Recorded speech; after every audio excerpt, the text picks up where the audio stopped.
السلام علیکم ورحمۃ اللہ وبرکاتہ۔ آسان تجوید القرآن کا سلسلہ شروع ہے۔ اظہار القرآن کا سبق نمبر 4 ہم انشاءاللہ پڑھنے والے ہیں۔ تو سب سے پہلے آپ کو ضرور یہ بتانا ضروری سمجھتا ہوں کہ پہلے آپ یہ بات جانیے کہ زبر کسے کہتے ہیں اور یہ کس طرح ادا ہوتا ہے۔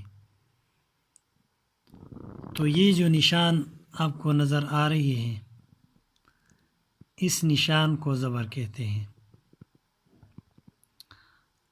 اور اس کو زبر اس حالت میں کہیں گے جب یہ حرف کے اوپر ہو۔ اگر حرف کے نیچے ہو تو اس کو زبر نہیں کہا جائے گا۔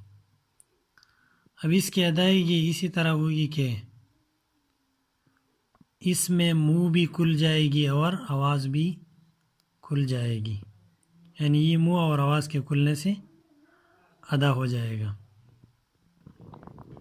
جیسے میں آپ کے سامنے پڑھتا ہوں، با زبر با، تو اس میں آواز بھی کھل جاتا ہے اور منہ بھی کھل جاتی ہے۔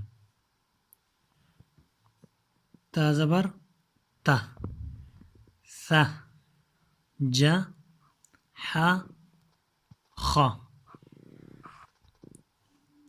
د ذ ر ز س ش، ص ض ط ظ ع غ،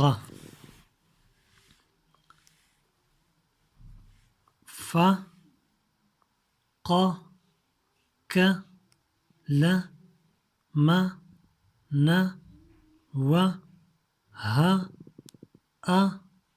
ا یا۔ تو اسی طرح ہم روانی کے ساتھ پڑھیں گے۔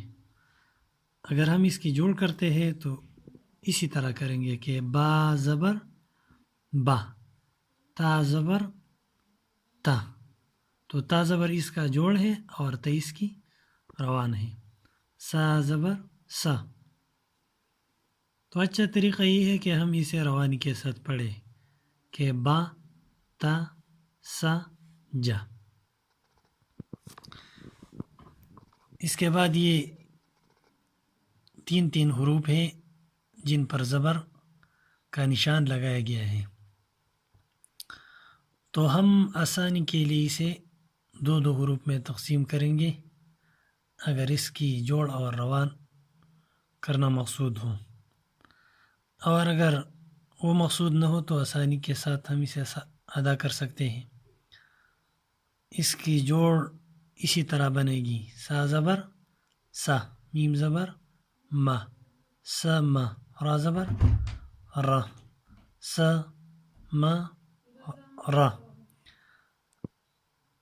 اس کے بعد جیم زبر جا، عین زبر ع، جا ع، لام زبر لا، جا ع لا، ح زبر ح، میم زبر ما، ح ما، لام زبر لا، ح ما لا، خ زبر خ، را زبر را، خ را، جیم زبر جا، خ را جا۔ تو اسی طرح ہم ان تمام حروف کو پڑھیں گے: تو زبر تو، با زبر با، تو با، عین زبر ع، تو با ع، ضاد زبر ض، را زبر را، ض را، با زبر با، ض را با، ظ زبر ظ، ح زبر ها، ظ ها، را زبر را، ظ ها را، ع ب س،